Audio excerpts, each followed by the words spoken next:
4, 3.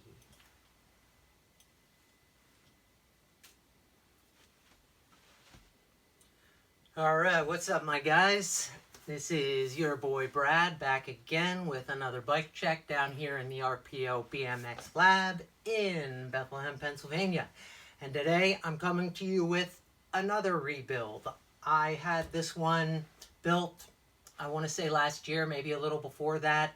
It didn't sell, so I figured I would try a different build, and maybe this one will. Hopefully, I'm going to keep trying to do at least 5 bikes for sale in the next week. This one right here is a 20.5 Sunday Street Sweeper.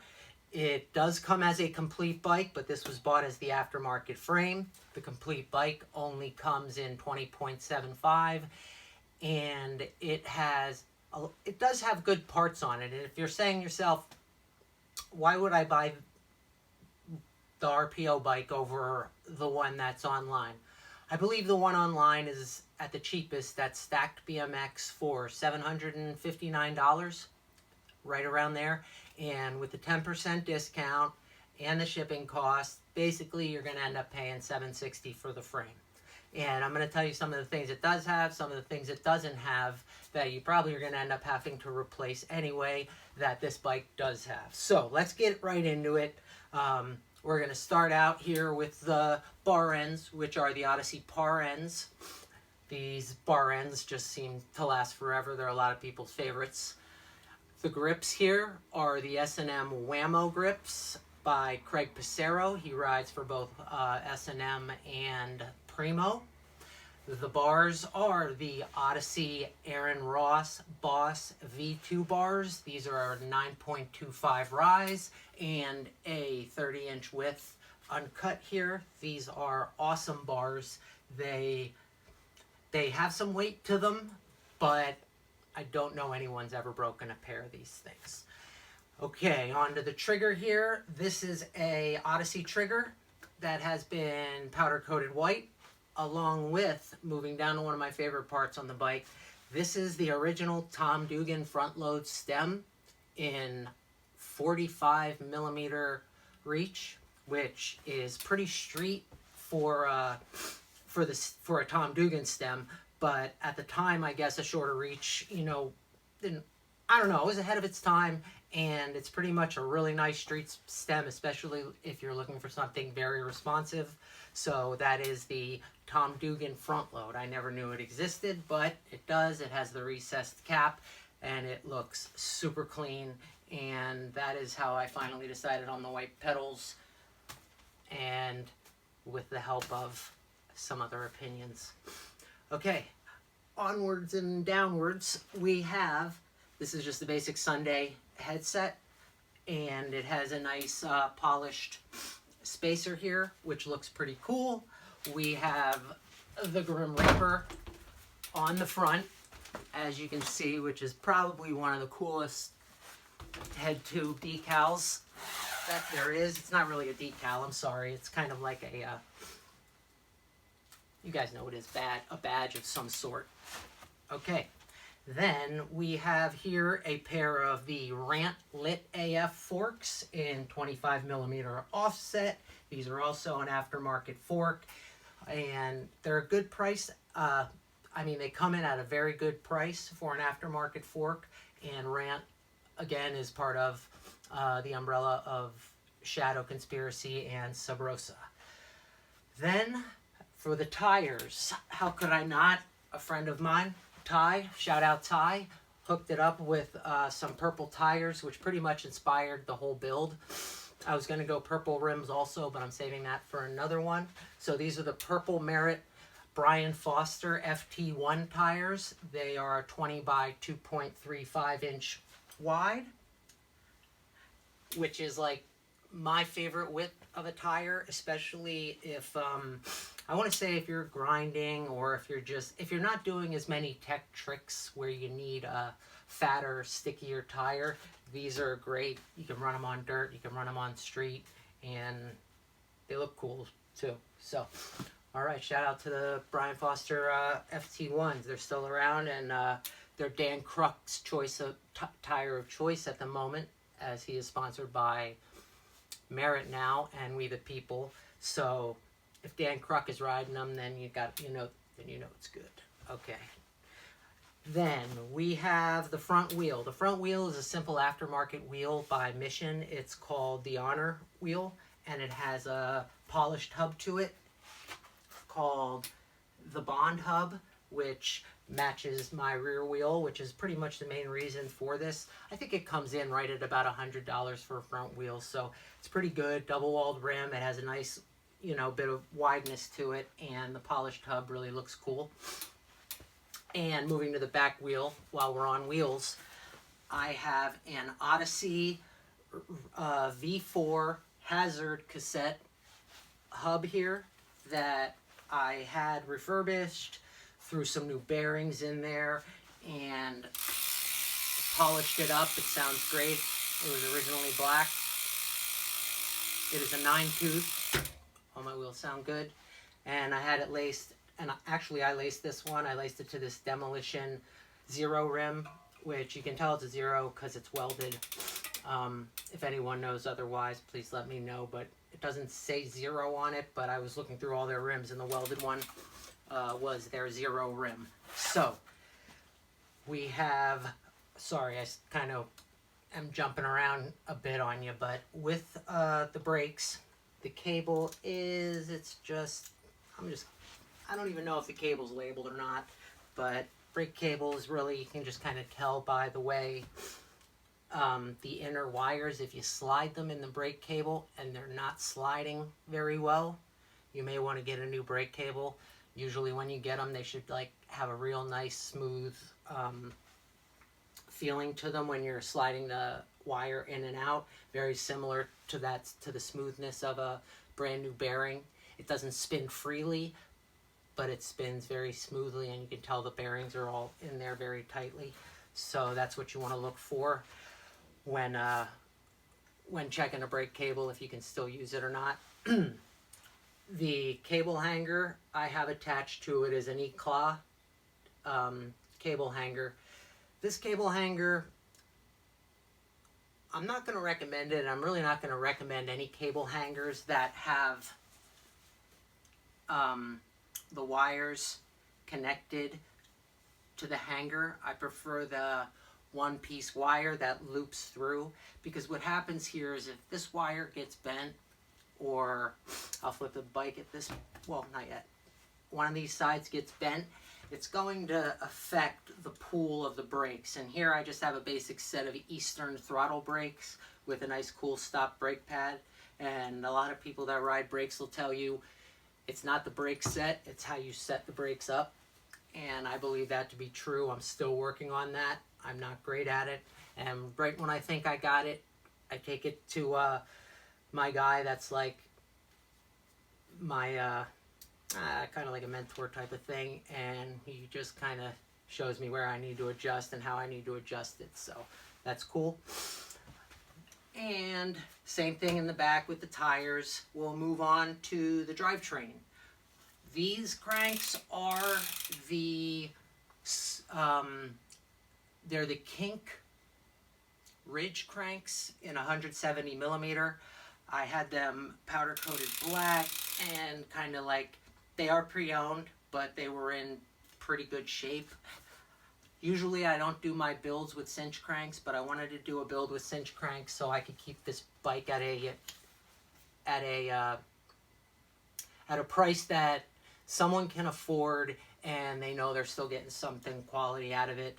And a little while ago I made the decision that when I sell a bike, if it's not a bike I would take out and ride and trust to shred on, be it this one being a street bike or a trail bike or whatnot, then I'm not selling it. And I would definitely take this one out to shred. Say you want to learn some crank arm grinds and you don't want to destroy your $200 Animal Akimbo cranks, you got these to practice on, and these are strong cranks, they're chromoly, and they don't look too bad either. So I used to be really against cinch cranks. I personally don't ride cinch cranks, but not everyone can afford to get $200 three-piece cranks. And, that's just the way it is. Cranks, you want 3-piece cranks, they're going to be somewhere around $125 to $200 depending on how the market is. And right now, being that there's so much overstock, you could probably get a pretty good deal on cranks, as well as a lot of cranks are, a lot of street riders are riding 160 millimeter and 165 millimeter cranks now. So the 170s and the 175s with the 24 millimeter spindles built for street riding and stuff are, they're not in as demand, they're not nearly in as much demand as they used to be. So those are the ones you want to look for if you want to try to catch a deal on some 3-piece cranks. There were I remember I looked and I saw the Churchill cranks in 170 millimeters in rose gold. They were like $120 maybe. And then when you go to this to the next size of 165 millimeter, the price jumps up to $209. So that just goes to show you how bikes and online ordering can manipulate the market and get people to think that, oh man, I just got the Churchill cranks for $100. Yeah, you did, but they're 170 or 175 millimeter. And people don't really ride street with 175 millimeter cranks these days. So that's just a point you may want to pay attention to. You know, sometimes you click on something, it looks too good to be true when it comes to BMX. 9 out of 10 times it is too good to be true. That 1 out of 10 you find on Marketplace, yeah, you can find those deals. And I found them too before. And those are usually people that just are kind of getting rid of whatever they used to have because they're done with it. So see if they can get a few bucks out of it. All right, let's keep it moving here. Into the drivetrain, I have just a basic 19 millimeter bottom bracket, but I threw on this Shadow dust cap, which I just think looks cool. It's kind of like it's like a copperish rose color with some spacers. I love details on the bike, and when you have cinch cranks, you have to have them spaced to the right amount. You can't bring them in as close as you can bring 48 spline cranks in a lot of times because of the way they slide on and just stop. So that's why I need all that space, all those spacers there, because I wanted this side to be a lot closer. Why do I want this side to be closer to the chainstay? Because, and I know a lot of people don't talk about this, but right here, that's your chain alignment, okay? So when you're riding your bike, if your chain alignment is too far off, pop your chain, end up falling on your face and getting a few of these like I did the other day. So what'll happen is, I'm sure all of you have taken off a chain before. When you take it off, you loosen the back wheel, you take the chain, you put it a little to the left or right, you spin it, and boom, it's popped off. Well, if that's too far to the left or right while you're riding, it can pop itself off. So what you want to look for is the rear cog and the sprocket, and see if that is in a straight line or if it's skewed outward. Usually it would be skewed outward instead of inward because the cogs are a little further out than the sprocket. Or if you put too few spacers in the sprocket, but that's rare. What I like to do is try to get it as close as possible without having maybe 3 to 5 millimeters, maybe a centimeter of space right here between the sprocket and the chainstay. And that's right there. And this is a Colt NWO 25 tooth sprocket, which fits in here perfect. If it were a 33 tooth sprocket, it would not. It would hit this. I would have to push the spacers out, and then my chain would be askew, and it would not be in a straight line. My alignment would be askew. Lost that word alignment for a minute. Pedals, we have here white animal pedals, kind of match the white we got going on up here. As you can see, everything flows pretty well. Let me do a little bit of the extras. I have some really cool bolts on the back here, these nuts, which I may have had on the last time I did the bike check, but these things are just awesome. They match perfectly. If there's a build to put them on, this was the build to put them on. It's also good if you want to run pegs too and ride street, but this is like a perfect build for someone who's like maybe a little shorter, maybe your daughter or someone wants to start riding. This is perfect. It has brakes. It's meant for street. The frame is Jake Seeley's signature frame. The reason it's called the Street Sweeper is because it's meant for low to the ground tricks. I believe the bottom bracket isn't very low, but if you've ever seen Jake ride, Jake does a lot of ledge tricks. You don't see him, you know, doing 360s off gaps and whatnot. He's just a very technical rider, and that's what this frame is pretty much built for. The 25mm offset's perfect. It's the perfect medium. The 9.25 bars as well. If you want to make them shorter, you also can.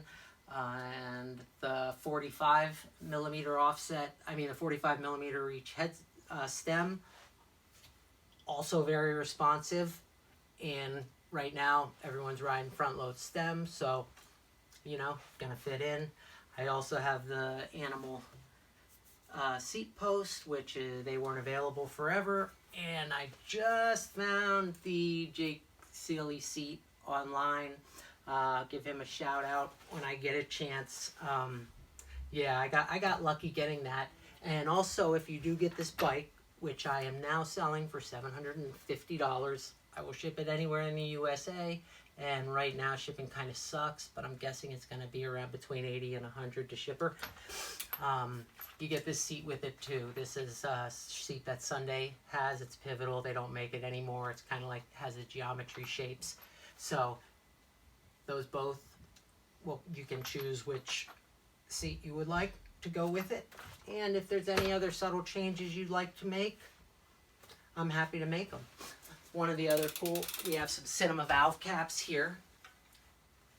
And we have a little Sunday thing here and an Odyssey sticker that has been discontinued. I believe that Odyssey sticker is from the 1990s. So that's pretty cool. And finally, we have a Merit half-link chain, the HL1. Little faded. A lot of, like I said, a lot of parts are pre-owned and refurbished. So if you'd like a silver chain, which I talked to a few people about, you can get the silver chain. But other than that, this thing is ready to shred. I don't think I forgot anything. Sealed everything, double wall rims. Everything on this is able to be bought aftermarket. The cranks I do know come stock, but aside from that, everything else can be bought aftermarket. Versus if you buy the Street Sweeper frame, you're going to get a very stock sprocket. You're going to get very stock, probably a Sunday Freeze stem, which is kind of stock. I think the handlebars, Jake rides the four-piece, I don't know Sunday as well, but Jake has his own signature handlebars, and you don't get those with his bike. You get just these four-piece chromoly bars. Not even sure what size they are.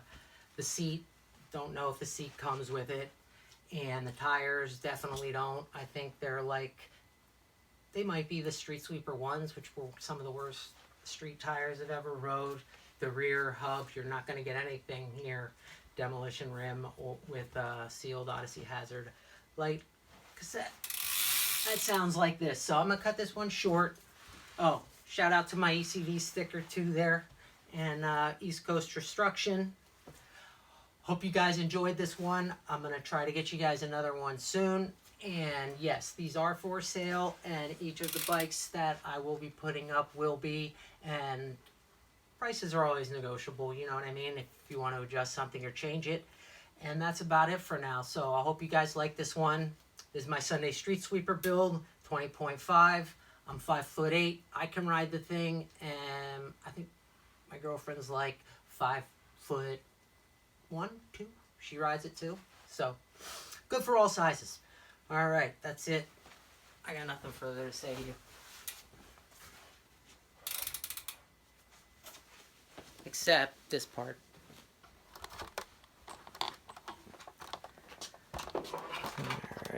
pull this out. The Dugan stem is pretty cool to check out. So here we got the Whammo grips. I colored some of these. This is the Tom Dugan front load. I checked it out. They have it in 48 and 45 millimeter. Or, I'm sorry, they have it in like 50 something and 45. And this is the 45, which is really cool. So if that's a little too responsive for you, I'm sure we can do something about that.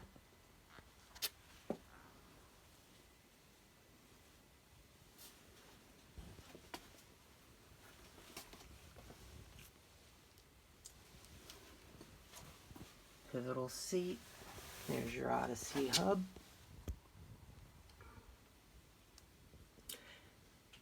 And yes, these wheels were laced by me and trued by my mechanic. And there you go. That's the Street Sweeper build for 2024 riding season. Hit me up if you're interested. Peace.